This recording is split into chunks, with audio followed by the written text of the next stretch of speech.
Salmo capítulo 11. Aleluia.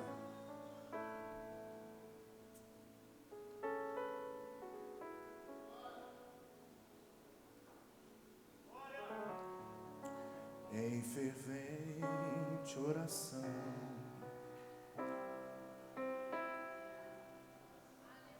os irmãos da Assembleia, quando tudo deixares no altar. Eita Deus. Capítulo 11 do livro de Salmos. É um salmo de Davi, que era mestre de música, formado na bacharel, na escola do céu. Não tem escola maior do que essa? Ele era autodidata, teodidata, e Maranata vem Jesus, porque o livro de Salmo é escatológico. No capítulo 11, um salmo que não é muito pregado, não lembro nunca de alguém ministrar sobre esse livro, mas estou num propósito de ler os salmos algumas vezes, e me chamou a atenção esses primeiros 4 versículos do livro de Salmo, que diz o seguinte: no Senhor me refugio. Como então vocês podem dizer-me, fuja como um pássaro para os montes? Vejam, os ímpios preparam seus arcos, colocam as flechas contra as cordas, para das sombras atirarem nos retos de coração. Que coisa forte isso. Olha que coisa tremenda. Olha o que ele está dizendo. Os ímpios preparam seus arcos, colocam flechas contra as cordas, para das sombras, quer dizer, da covardia, escondidos, eles atiram nos retos de coração. As setas, todo mundo que tem uma vida sem luta, sem prova, é porque não é reto. Porque a Bíblia está dizendo que essas flechas são para os retos de coração, para aqueles que fazem a vontade de Deus. Se a pessoa não faz a vontade de Deus, não vai ter flechada. E tem muita gente que acha que não tem problema, que é o que está melhor com Deus. Não, você tem um problema, hein? Davi está dizendo isso aqui. Olha que coisa forte. E ele está dizendo assim, ele está chamando a atenção, há uma exclamação: vejam, vejam. Quando os fundamentos estão sendo destruídos, que pode fazer o justo? O Senhor está no seu santo templo, o Senhor tem o seu trono nos céus, seus olhos observam, seus olhos examinam os filhos dos homens. Quero fazer uma pergunta a você: onde Deus está quando você mais precisa dele?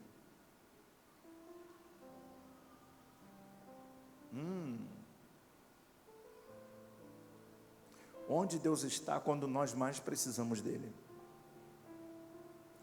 Quando vamos analisar um pouquinho esse salmo de Davi, não fica claro em qual momento da vida de Davi ele está recitando, porque todos os salmos de Davi são escritos como cânticos, mas referentes aos seus momentos que ele vivia. Momentos de perseguição de Saul, momentos que ele estava na guerra, momentos que ele enfrentava os filisteus, e momentos que estava com problema em casa, do problema com seus filhos, com a sua família. Essa era a realidade. Davi escrevia sobre aquilo que ele vivia. Os salmos não são apenas cânticos aleatórios de alguém que pega, como nos dias de hoje, vou fazer uma música aqui, e pega meia dúzia de palavras e faz uma canção. Não. Ele escrevia o que ele estava vivendo, a sua realidade, o seu momento. E todos os salmos de Davi são falando sobre esses momentos que Davi vivia, que estava passando. A Bíblia não deixa claro em qual momento Davi estava vivendo no Salmo 11, como fica explícito em alguns outros salmos. Mas sabemos que os seus inimigos estavam disparando flechas contra ele. E fica claro no texto que ele recebe conselho, porque ele diz: como então vocês podem dizer-me: fuja como um pássaro para os montes. Ele recebe um conselho no momento em que está recebendo flechadas daqueles que estavam escondidos com um arco tensionado e a flecha sem saber de onde estava vindo. E ele recebe um conselho: foge, fuja. E não é uma fuga qualquer. Quando nós vamos olhar o texto, vamos observar que fuja como um pássaro para os montes. Um pássaro voando é muito rápido. Então o perigo era iminente. A realidade da situação que Davi está vivendo aqui era grave. Ele estava sendo massacrado não apenas pelos inimigos, mas pelos ímpios. E nesse momento ele recebe uma instrução: fuja. Os conselheiros de Davi disseram: fuja como um pássaro. Mas Davi decidiu não fugir. Não vou fugir. Isso é uma questão de decisão. Onde Deus está quando nós mais precisamos dele? Quando mais precisamos de Deus é o momento que sempre nós vamos ser tentados a fugir dos problemas, das realidades que estamos vivendo, porque é muito mais fácil lidar mentalmente com uma pseudo-fuga, achando que está resolvendo um problema, do que enfrentar.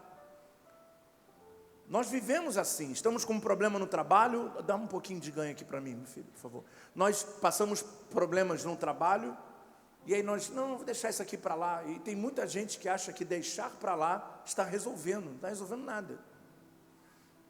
As pessoas hoje não estão vivendo para resolver as coisas, estão deixando de lado uma coisa que não fica de lado, porque ela fica lá dentro. E eu sempre na minha vida, desde quando eu decidi viver uma vida de verdade, uma vida para Deus, vida com Deus, é uma vida de verdade. Eu não gosto de mentiras, odeio mentira, odeio falsidade, odeio coisas que não são verdadeiras, odeio meia coisa que contam, que falam. Porque se existe alguma coisa, tem que ser tratada, tem que ser falada e não escondida, porque fica lá, e mais cedo ou mais tarde aquilo vai se manifestar. Nós vivemos em casa, muitas das vezes não concordamos com o marido, com a esposa, e de repente quando a gente vai ver, não se trata, se deixa para lá, deixar para lá. E aí essa semana eu estava lendo uma coisa que me chamou muita atenção, por isso, quando eu li esse salmo, me conectei a ele, porque eu li uma postagem dizendo assim, saúde mental é quando nós aprendemos a deixar para lá. Eu falei, meu Deus, é insanidade mental, deixar para lá. Quem falou que isso é maturidade? Deixar para lá tem que ser uma coisa muito verdadeira. E 90% das vezes que nós temos problemas, nós vamos nos conectar sempre com as coisas do passado. Todo casal, quando briga, quando ele se sente ameaçado, ele aproveita alguma coisa que aconteceu no passado para lembrar e para jogar na cara. Automaticamente, para naquela situação sair por cima, para tentar ter o controle das coisas. Então uma coisa que se perdoou, uma coisa que um conversou com o outro e disse está tudo bem, não está nada bem. Nós vamos tratando os nossos filhos, vamos ensinando eles essas meias verdades, pelo qual eles vão vendo.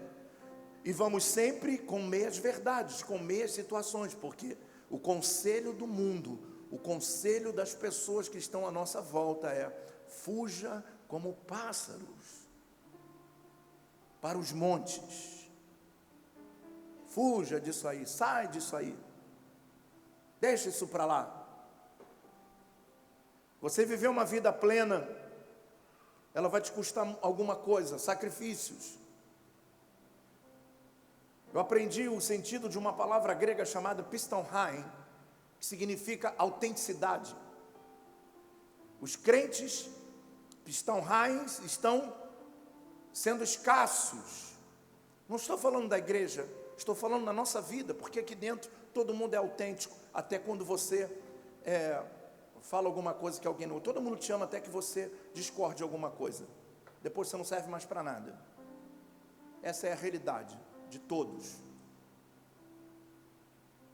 Porque não tem autenticidade.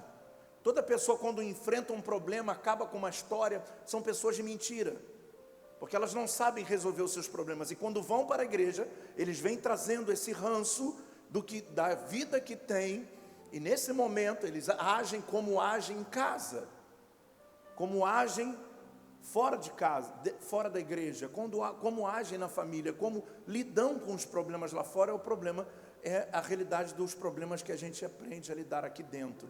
Essa é a realidade, não se tem. As nossas ações falam pela gente. Não adianta você querer falar 1000 palavras, porque as suas ações vão falar muito mais do que as suas palavras. E nós aprendemos então a viver, não, é por amor a Jesus, eu vou deixar isso aqui. E às vezes precisa resolver um problema. É muito comum existir na igreja, e você vai entender o âmago profundo dessa mensagem, estou falando, não vou nem citar a igreja para que ninguém fique, para que as pessoas com a mente pequena possam interpretar de maneira diferente, né? Que tem que ter cuidado agora aqui para pregar. A questão é, quando vamos citar um exemplo em casa, quando um filho, me lembrando aqui de uma vez, que a minha mãe, essa minha tia é viva ainda, não é, tia Terezinha? Nossa, tia Terezinha tem quantos anos? 100 anos. Ela matou todo mundo. Então, ela tem uns 90 e tal, não tem? Jesus. Aí, minha tia Terezinha era uma senhorazinha bem complicadinha. E ela, coitada, queria ajudar minha mãe nos momentos difíceis, mas ela ficava falando do meu pai. E eu era adolescente, e na casa da minha avó, eu quase arrumei um problema muito sério. Porque ela estava falando na cozinha, falando do meu pai para minha mãe, impulsionando a minha mãe a largar o meu pai. E eu fiquei com raiva daquilo, fui contar para quem? Para o meu pai. Pai, ó, titia tá... Ih, rapaz, aquele dia lá quase deu assassinato naquele... Mas aí, as pessoas sempre dizem assim, ó, eu estou falando isso, mas não fala que eu falei não. São os ímpios com a flecha na mão. Se você não quer ter problema, não conte. Mas não seja covarde. O covarde fala e diz para quem não fala que foi eu que falei não. Isso é o extremo covarde. E aí muitas das vezes você não consegue resolver problema, porque você não pode falar que foi o fulano, o problema está lá, esse problema vai espalhar para um monte de outras pessoas, coitadas, que têm um coração na obra, que têm um coração no reino. Quantas famílias estão destruídas por causa disso? Por não poder falar a verdade. A verdade tem um preço. E quando eu fui consagrado, eu lembro como se fosse hoje, quando o pastor colocou óleo na minha cabeça, ele me deu uma palavra muito profunda. E eu guardei e entendi que não foi ele, foi Deus que usou ele para falar comigo. E ele falou assim, nunca comprometa a verdade em nome da paz. De lá para cá eu não comprometo verdade em nome da paz. Eu não quero ser amigo de ninguém. Amizade, mais amizade por amizade. Que amizades são essas? A verdade sempre vai prevalecer. A verdade está acima de sentimento, de emoção. Está acima disso tudo. Senão não há conversão, não há transformação. Se nós não deixarmos Deus atuar na nossa vida, se não aprendermos a enfrentar os problemas, vamos sempre ouvir as pessoas dizerem, foge como um pássaro para um monte. E aí vivemos casamentos desgraçados, ninguém gosta de ninguém, mas está casado por causa da Bíblia. Filhos que não respeitam pai, pais que não respeitam filhos, vão à igreja, louvam, adoram, cantam, pregam, mas a casa de mentira, porque fogem.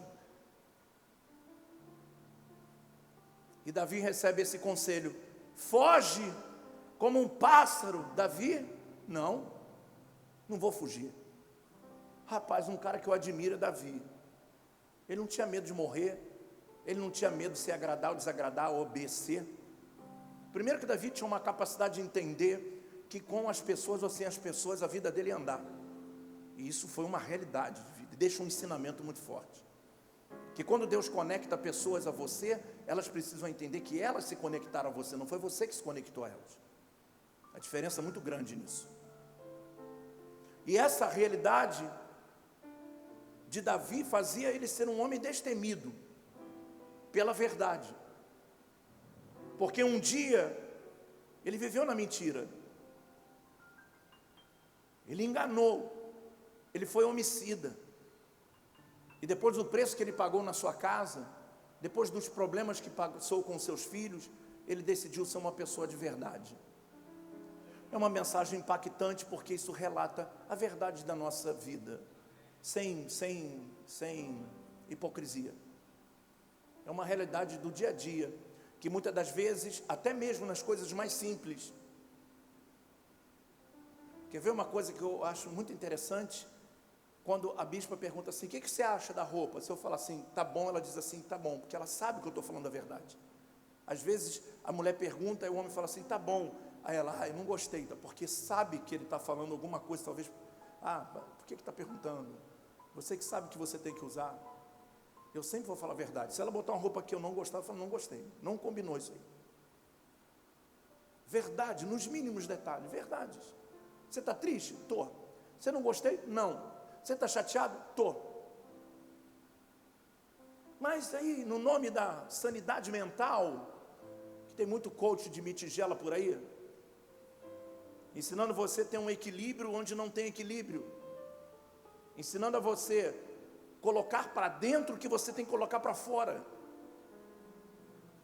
ensinando a você, em nome da paz, tá tudo bem, não está nada bem, não está nada bem, não está nada bem, está tudo bem, está tudo bem, e assim nós vamos ter uma coisa chamada qualidade de vida, nós vamos viver uma coisa chamada Evangelho, nós vamos viver uma coisa chamada cruz de Cristo.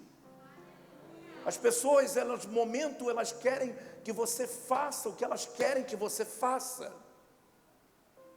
Mas quando você tem um compromisso com a verdade, é a verdade que vai prevalecer. Custe o que custar, doa o que doer.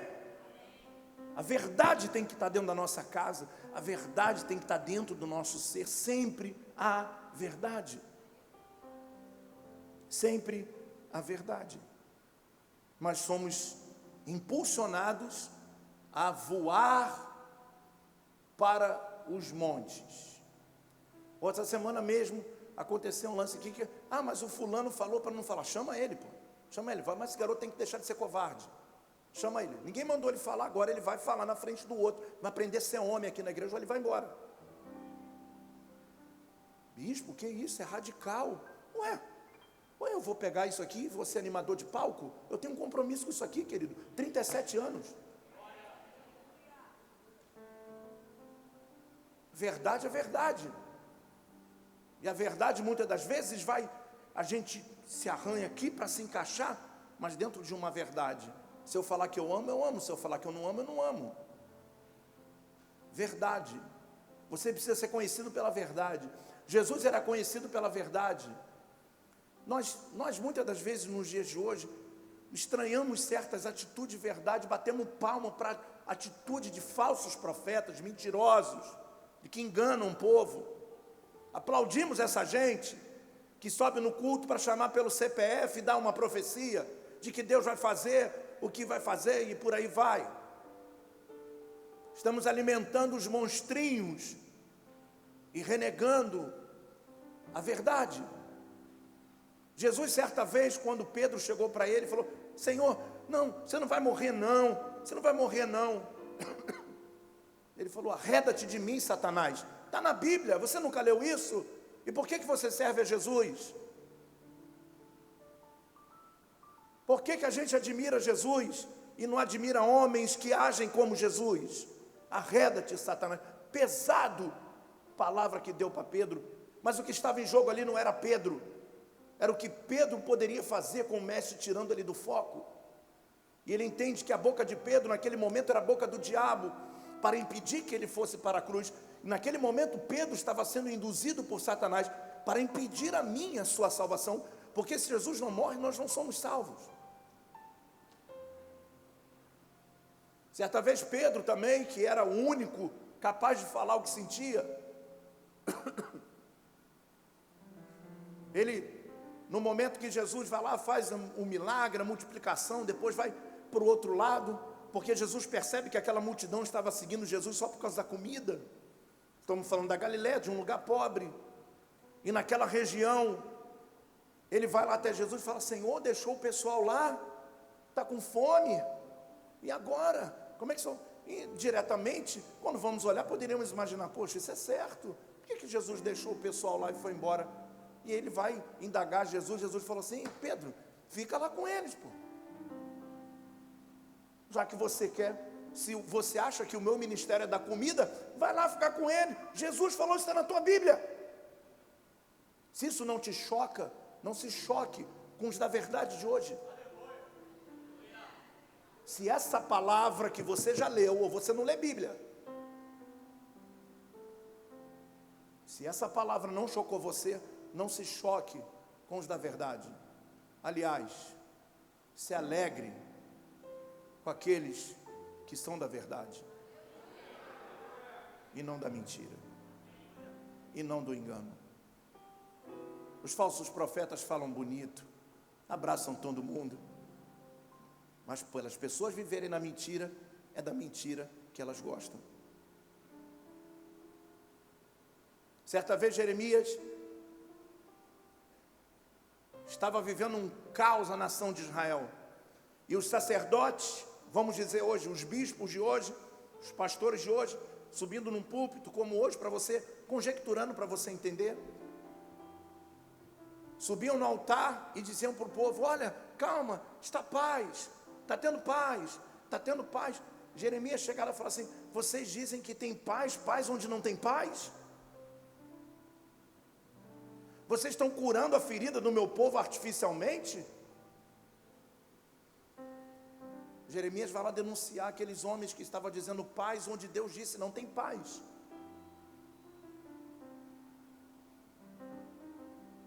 Porque nós precisamos sair do culto assim: amanhã vai ser diferente se eu não mudar minhas decisões. Não vai nada mudar, pô. Se eu não largar o pecado, se hoje eu não largar a fornicação, se hoje eu não largar o adultério, não vai mudar nada. Não se iluda. Tudo vai continuar como está. Você na lama, o diabo rindo da sua cara, família destruída, sonhos destruídos, uma pessoa como você com capacidade imensa, mas o conselho é: foge, isso para lá, não enfrenta isso não, isso é besteira. Deus entende. Deus realmente entende, até quando temos tempo para isso. Deus ama, Ele não ama o pecado, Ele nos ama, mas não quando nós abrimos a boca para falar de outra pessoa. Covarde, fala na cara dela. Estou ensinando o meu povo, estou ensinando a você. O dia que você tiver que falar com alguém, fala na cara dele, seja homem, seja mulher. Não fale por trás, que o nome disso é covardia. Eu não estou gerando monstro aqui. Verdade, fala a verdade. Agora, se um dia que você não quiser falar a verdade, se afasta dessa pessoa, mas para de falar mal dela, porque muitas das vezes a gente fala da história de pessoas que a gente não faria isso aqui que ela faz. A gente se levanta contra pessoas que a gente nunca seria. E vamos começar a viver uma vida de hipocrisia. Será que a gente não tem muito problema na vida para se preocupar conosco? Para resolver os nossos problemas, para não ver as nossas realidades?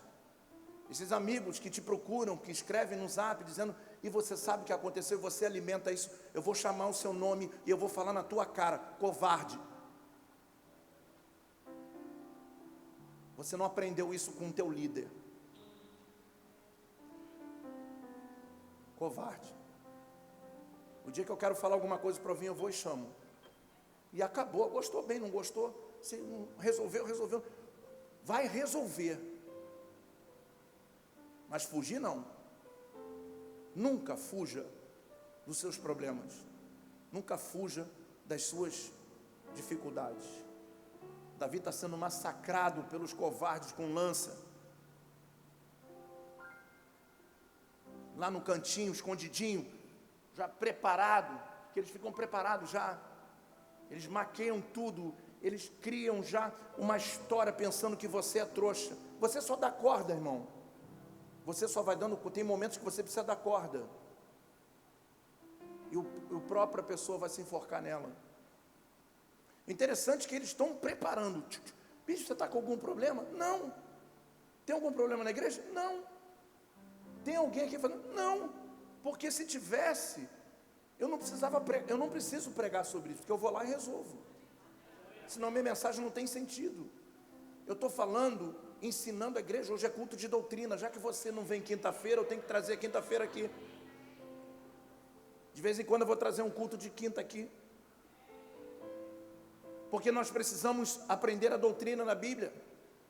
Terça-feira a gente guerreia o inferno, quinta-feira aprendizado e domingo é celebração em fé. Mas como muitos não vêm quinta, eu trago o culto de doutrina, ensinar a igreja o procedimento que nós temos que ter diante de Deus. De verdade, seja sincero, seja verdadeiro. Sempre que a gente confunde às vezes sinceridade com falta de educação, né? Tem muita gente que fala que não é isso, não é ser mal educado, mas sempre falar a verdade com respeito, mas sempre falar a verdade. A verdade. Essa Bíblia é a verdade que mudou a minha vida. Porque eu vivi uma vida de mentira. Eu vim de uma família de mentira. Eu vim de coisas que nunca foram verdadeiras, que só eram verdadeiras quando tinha festa. Eu falei, não, eu não quero isso para mim. Eu não quis construir uma família de mentira, eu não quis ter uma esposa de mentirinha para no dia 5 de dezembro dizer, eu tenho 30 anos de casado. Nós temos problemas, a gente briga, como qualquer casal. Por incrível que pareça, pensa que 30 anos não vai ter mais confusão? Tem. Somos diferentes, aliás, somos iguais, a nossa diferença está em ser igual, isso é o pior. Mas sempre a verdade, sempre a verdade, sempre a verdade, sempre a verdade, sempre a verdade. Com a minha esposa, com minhas filhas, com os meus netos, sempre a verdade. Eles sabem, quando olham para a minha cara como eu estou, eles me conhecem. Na igreja, na rua ou em qualquer lugar. Até em Israel já me conheceram.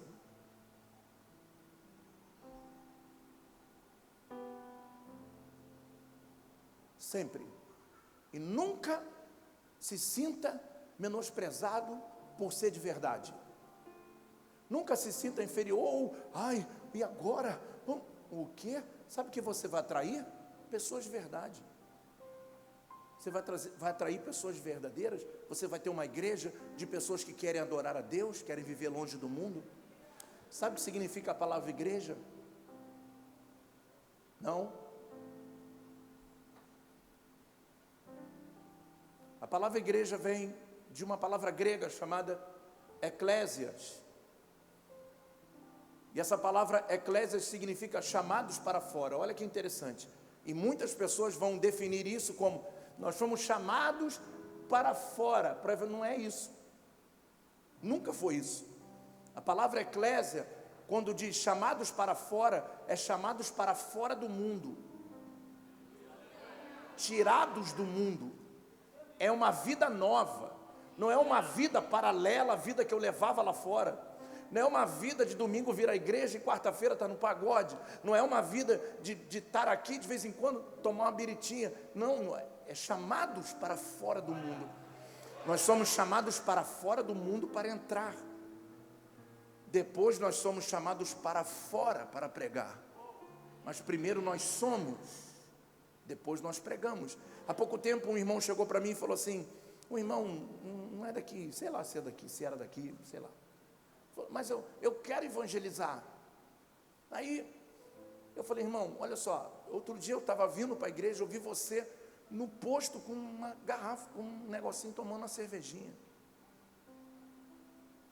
Não, mas Deus falou comigo que eu tenho que... Eu falei, não, Deus falou para você que você tem que se libertar. Você tem que ser salvo. Porque a mesma pessoa que vai receber o folhetinho da igreja, não é aquele lá que estava... As coisas são feitas com responsabilidade. Primeiro você abandona o mundo, depois pensa nas almas. A primeira alma que você tem que se preocupar é com a sua. Mas isso às vezes choca. Porque nós estamos sempre aprendendo a fazer e nunca a ser. Ser. Fugir não é possibilidade. Nunca fugir. Nunca fuja dos problemas. Nunca fuja das suas responsabilidades. O dia que tu errar, banca. Errei, perdoa. Faz parte da vida. Quem vai acertar todas? Quem vai acertar todas? Quem aqui acerta todas? Cuidado. Avisa e se afasta do irmão que vai passar o redemoinho de Elias. E vai levar você.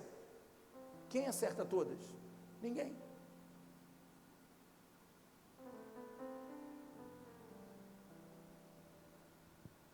Os conselhos: fuja como um pássaro para os montes. E ele diz: não, não. Quais são as pressões na vida? Porque são pressões. Muitas das vezes nós não sabemos a decisão a tomar. Tem muitos homens que são acuados pelas mulheres. Sabia disso? Que não deixam eles serem alguma coisa, porque sempre com o nariz em pé, e vice-versa. Quantos homens dentro da igreja abatidos, porque não vivem bem, não têm apoio. Quantas mulheres dentro da igreja não frutificam, porque seus maridos massacram, não deixam elas frutificar. Eu conheço pastores que não deixam as suas esposas crescerem, porque tem medo delas serem maiores do que ele. Vai entender um negócio desse? Vai entender um negócio desse? Se o cara não deixa a mulher crescer, ele vai deixar outra pessoa da igreja crescer? Nunca. Às vezes parece uma batalha, se a mulher pegar e pregar, e cantar e pregar, e nós julgamos isso. Muitas das vezes nós temos um caso de uma mulher que está em ascensão, e às vezes o marido não tem tanto dom. Nossa, como é que pode a mulher ter mais dom que o marido? São coisas insanas que aprendemos durante anos. Durante anos nós vamos aprendendo isso. Quais são as pressões que muitas das vezes você está ali, você está tentando, conversando, mas a pessoa é irredutível, ela tem uma personalidade difícil, que nem o Espírito Santo trabalha, não consegue trabalhar, e vem à igreja, participa do culto, toma a Santa Ceia, e matando a sua família, matando os seus filhos. E um dia, quando eles experimentarem o mundo, você vai pagar essa conta. E aí, às vezes, o marido não tem marido forte para aguentar aquela pressão, ele vai e se abate. Ou vice-versa. E a falta de verdade está destruindo os soldados, destruindo sonhos, promessas. Quantas pressões nós temos passado na vida? Quando queremos fugir, responsabilidade familiar, quando muitas das vezes a mãe está lá, e quando o filho apronta, e quando ele apronta pesado, porque quando apronta pouquinho a mãe cuida, mas quando apronta pesado, nós vamos ouvir sempre é assim: ô fulano, chama o marido, porque é o marido que tem que resolver quando a coisa é pesada. Vou chamar não sei quem, vou chamar não sei quem. Nós fugimos da responsabilidade. Se é para chamar a atenção de uma coisa pequena, que você cuide de tudo. A pressão da dificuldade financeira, que muitas das vezes, quando uma família não é estruturada no amor, na base, na verdade, eles vão ter problemas. Quantos casais se separaram porque passaram por um momento difícil financeiro? Porque a mulher não soube entender que naquele momento o marido não poderia dar o que sempre deu. E quantas mulheres rixosas que se afastaram dos seus maridos quando ficaram pobres, não abraçaram naquele momento: eu também vou trabalhar, vamos seguir juntos, nós temos uma família. Não são todos, e vão fugir, vão para a casa da mãe, vão para a casa do pai, e vão fugindo como um pássaro para os montes. Nós vamos passando a pressão e vamos assim.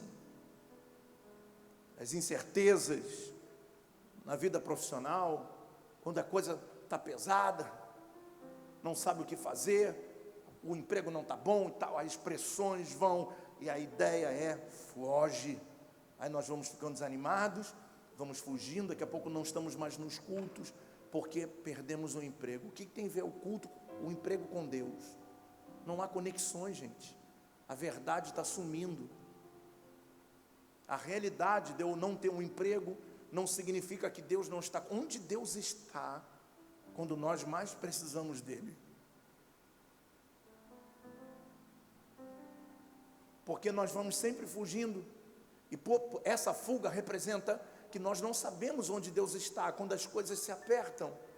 Essa é uma realidade. O que eles estavam dizendo para Davi: Davi, foge. Estavam dizendo para Davi: Davi, você não sabe onde Deus está, você sabe onde o inimigo está, você sabe onde os ímpios estão, eles estão empreitados, eles estão com uma lança, eles estão com um arco, isso você sabe, mas foge. E aonde está Deus no meio, quando preparam as lanças para nos ferir? Quando nós não temos certeza onde Deus está, nós vamos fugir.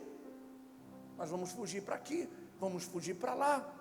Não sei se é o seu caso, mas tem pessoas que já foram de 20 ministérios, estão um pouquinho aqui, foge daqui, vai pra lá, foge daqui, procurando um homem perfeito. Você veio para o lugar errado. Aqui não tem gente perfeita, mas tem gente de verdade. Eu vou errar, erro muito, muito. Eita, fala sério. Às vezes eu olho para mim no espelho e falo: tô um vacilão, hein? Se você não tiver, não é? Não é? Tu é assim também, Rosane? Eu consigo ver isso. É?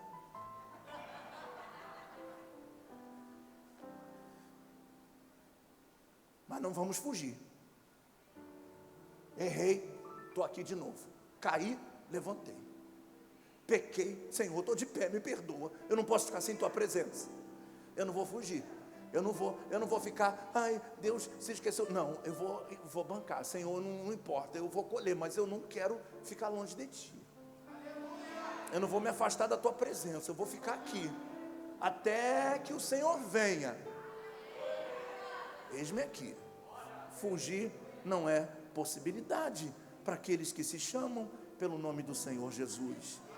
Fugir não é possibilidade, porque quando fugimos, estamos dizendo indiretamente que não sabemos onde Deus está. Quando fugimos, não sabemos o Deus que nos chamou. Quando temos medo, nós vamos ter aliança com a mentira para manter uma coisa que não foi você que criou, e sim Deus. Não tenha medo. Não tenha medo das lanças. Elas não vão te parar. Elas podem te acertar. Isso aí não tem como fugir. Vão acertar. Vão machucar. Vão doer. Mas, pois o Senhor é justo e ama a verdade. Justiça. A palavra justiça significa verdade. Os retos verão a sua face. Os que não fogem verão sempre a face de Deus, sempre o favor de Deus. Os que não fogem vão lutar. Eu vou dizer uma coisa para você: sabe qual a maior dádiva que Deus deu para a gente depois da vida? O direito de lutar. E eu vou dizer uma coisa, vou citar alguns exemplos que você já conhece, de cor salteado, mas eu lembro daquela: tá feia a tua coisa, hein, pastor? Tu tinha muito ponto ainda. Foi a orelha toda. Eu fui tomar banho hoje, quando eu botei a mão, que eu falei: Jesus Cristo. A irmã viu todos os defeitos, tudo. Só que a tua ficou branca, né? A minha botou da pele aqui e daí disfarçou. Eu não sei se tem negócio de mal olhado, um caiu. Ela falou: tem que ficar 7 dias. Eu estava assim, pronto, caiu na minha mão. Eu falei: está repreendido. Que pegue no negócio, não é assim que fala?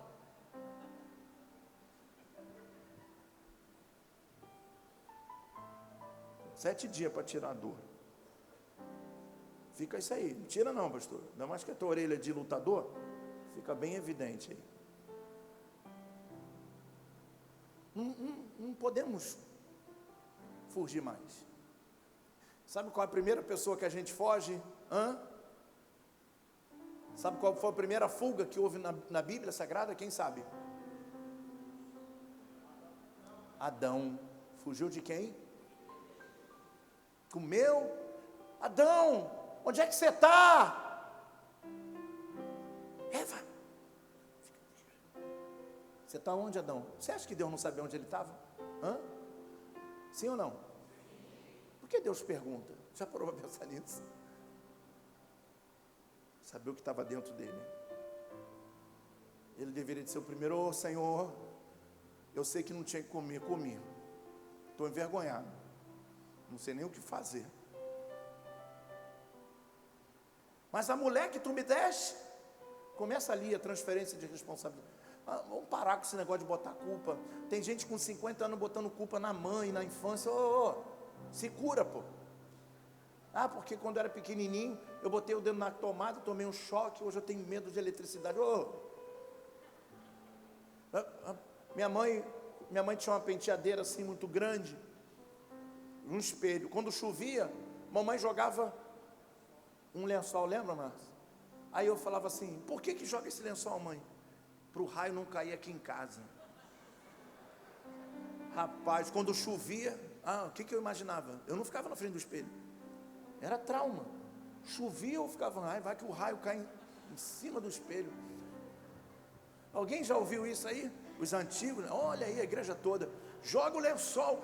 Mas era um negócio, mamãe era meio desesperada.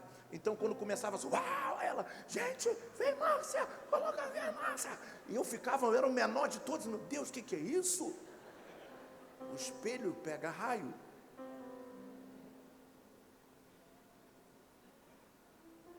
E tinha que cobrir esses traumas, essas coisas que nós passamos, de não ter ouvido, eu te amo, já passou. Se você já está casado, Deus te deu uma mulher. Agora é ela que vai falar: esquece a mamãe. Passou. Esqueçam o que se foi. Nós temos que vencer parar de fugir dos problemas, enfrentar de cara. Toda ajuda que a gente procura, quando está no momento de depressão, vai para o remédio. O que é isso? Fuga. Porque qual é o remédio de psiquiatra que cura? Nenhum deles. Nenhum.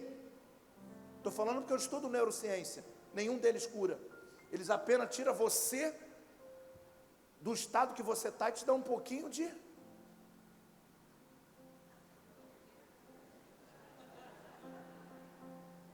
meu irmão, tudo bem?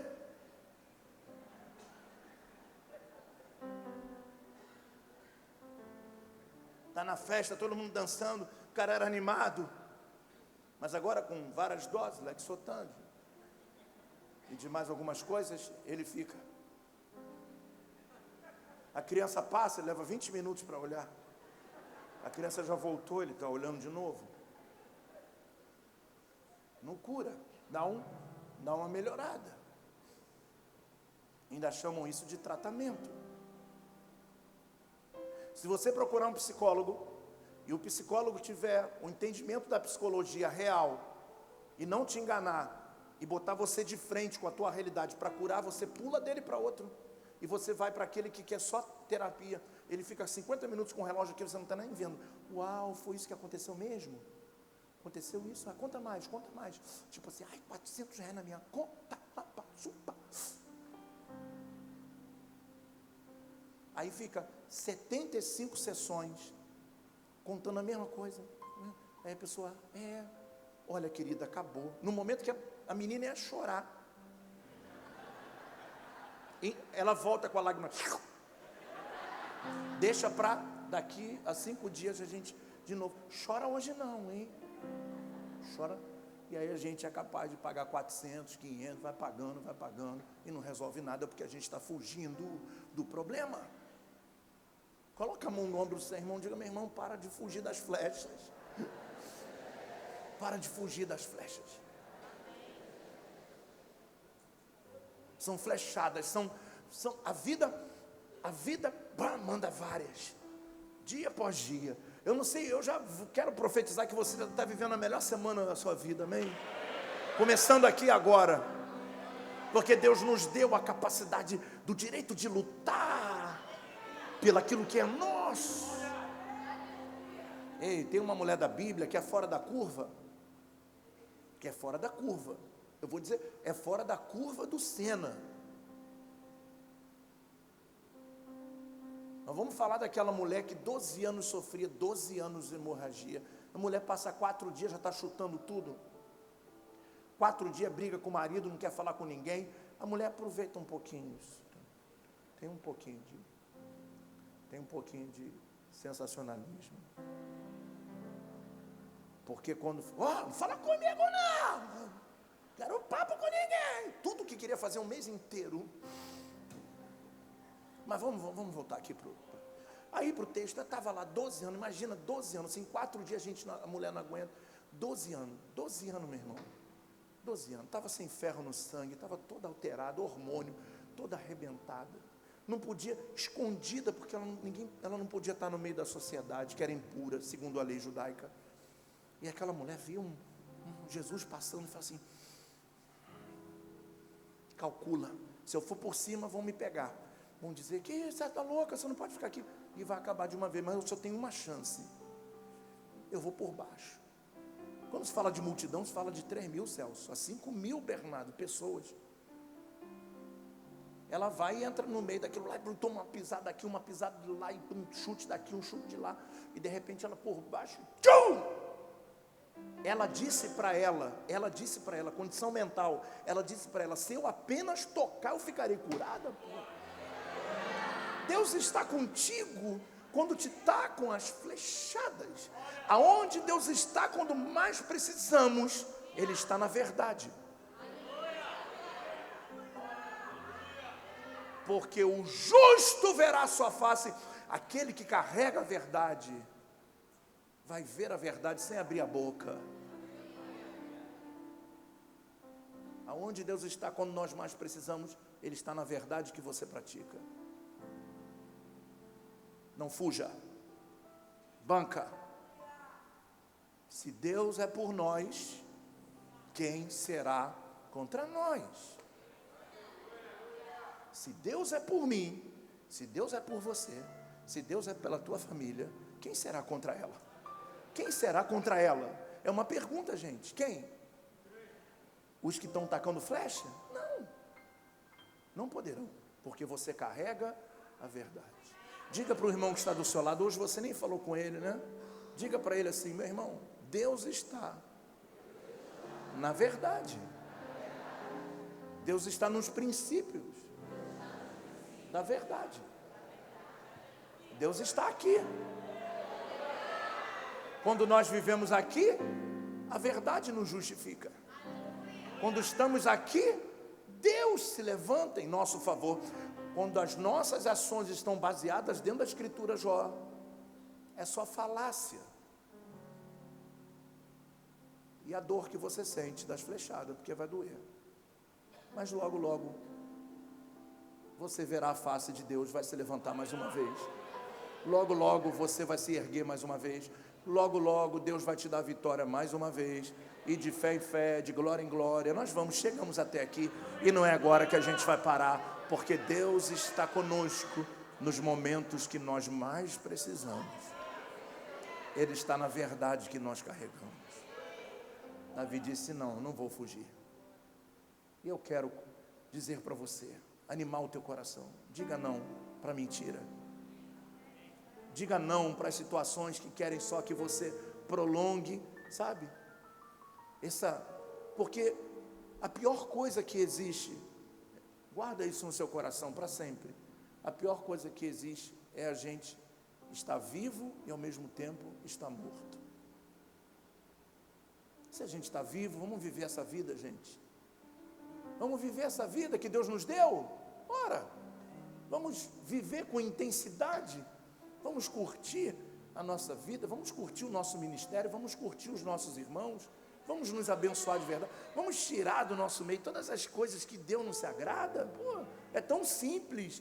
Vamos dar um abraço de verdade, vamos nos amar de verdade, vamos ser sinceros, vamos nos ajudar de verdade. Não há uma pessoa que peça para mim assim, bicho, você pode orar por mim? Se eu disser para ela, eu vou orar, eu oro em... Isso não é brincadeira para mim. Mas quantas pessoas falam assim, estou orando, não estou orando nada. Começa da parte de cima. Não estou pregando só para você, não estou pregando da parte de cima para baixo. Começa as inverdades. Todo dia eu tenho uma pessoa que eu oro 3 horas da manhã. Todos os dias. Eu acordo, eu não acordo. Eu acabo a oração da meia-noite, estou pilhado, vou até 3 horas. E aí tem gente falando assim, pô bispo, a última vez que eu vi lá nos Atos, 5 e pouca da manhã, por aí mesmo. Eu vou ter meu descanso já determinei, meu descanso vai ser aonde? Na eternidade. Pô, lá eu vou beber da água. Né, Rose? Né, William? Beber da água, da vida, lá, enquanto os que estão de moleza aqui, vão chegar lá, vão trabalhar para mim lá, bebendo da água. Ô fulano, pega um copinho d'água. Deixa eu só falar uma coisa para você, que eu não quero me estender muito. Jesus ensinou uma oração. Eita, meu Deus, é forte. Qual foi a oração que Jesus nos ensinou? A oração do Pai Nosso. Você sabe fazer a oração do Pai Nosso? Pai Nosso. Ó, vosso nome, já tem católico aí. Ó, Pai Nosso, está no céu. Santificado seja o teu. Obrigado, Senhor. Seja feita a tua vontade. Parou. Você já parou para prestar que Jesus ensinou uma oração esquisita? Seja feita a vontade dele na terra como no céu. Então está trazendo uma equidade. Terra e céu na mesma proporção. A vontade dele aqui como aqui. Então você pega a terra, coloca igual e céu. Então aí a coisa fica estreita quando a gente começa a entender isso. Por quê? Porque a vontade de Deus no céu já está sendo feita. Os 24 anciãos, os anjos ministradores, eles estão trabalhando. Estão lá. Agora a questão é, será que aqui na terra a vontade dele tem sido feita? Porque se a vontade de Deus na sua vida não é feita na terra, como vai ser no céu? Está trazendo um equilíbrio. Então eu não posso deixar de viver a vontade dele e entrar no céu. É esquisito isso. A oração é poderosa, é muito forte, é muito reflexiva e é paradoxal.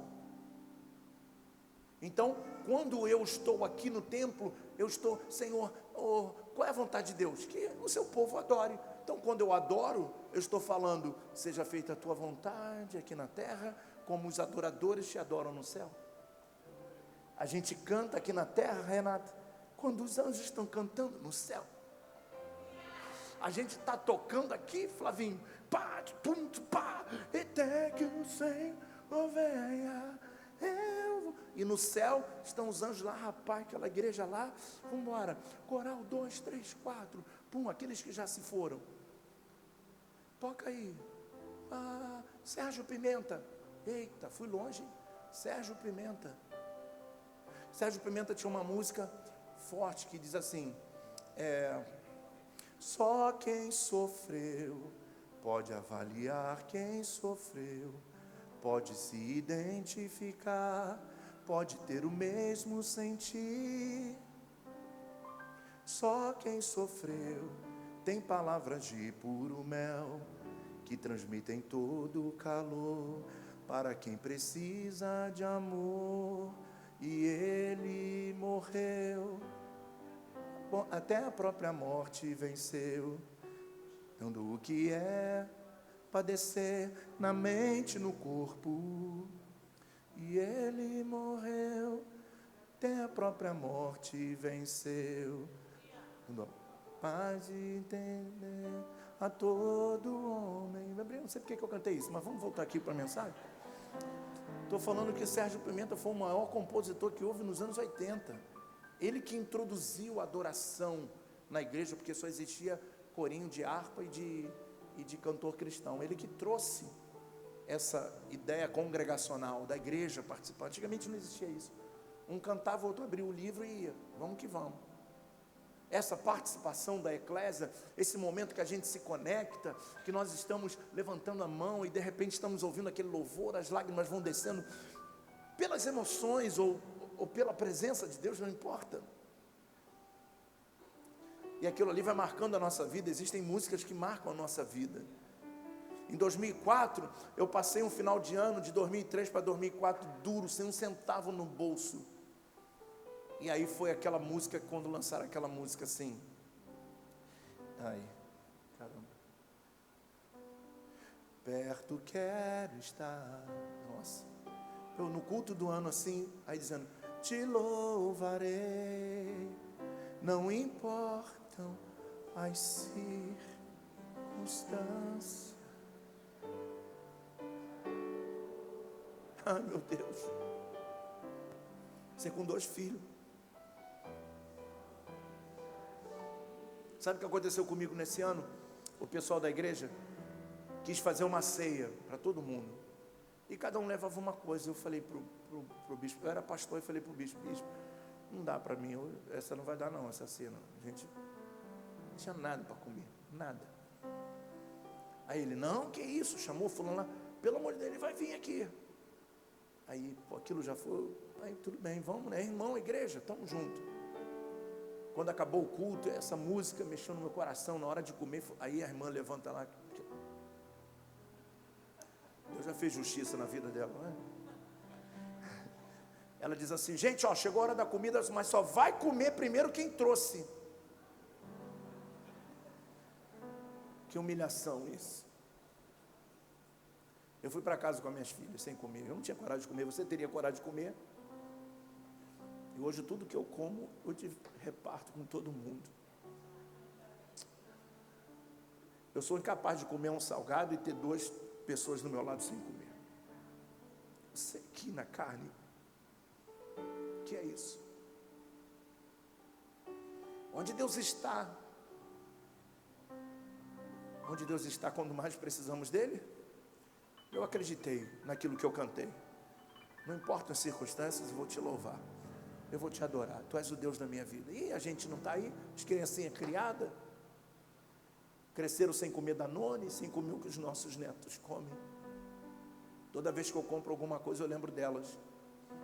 Essa semana que passou, eu peguei os dois meninos calmos da família e levei eles comigo, eu e a bispa, para comer. Eles estavam comendo e eu chorando. Eu quero sorvete. Tá bom, diz que vô estraga, né? Estraga não. Agradeço os avós porque eles fazem o que os pais não puderam fazer ou não podem fazer. E aí eles saíram, eu quero iogurte. Aqueles iogurte que coloca no copinho, o mais fortinho, né? Pegou assim, ó. E eu falei, cara, chega, cara, isso é peso. E ele, não. Irmão, fez um negócio até aqui em cima. Que coisa legal, que coisa bacana. A terra gira. Nunca fuja da verdade, nunca fuja do problema. Enfrente ele de cara. Eu não tenho nada, Senhor, mas eu te amo. Eu estou com pouco, mas eu te adoro. Tu és o Deus da minha vida. E você vai ver a prosperidade chegar. Não fuja, porque quando você enfrentar os seus maiores desafios, você vai ver os seus maiores resultados estão de acordo com o enfrentamento das realidades.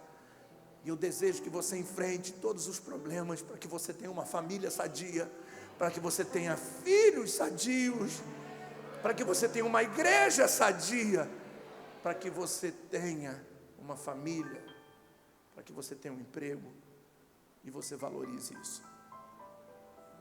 Valorize isso. Cada dia, cada minuto.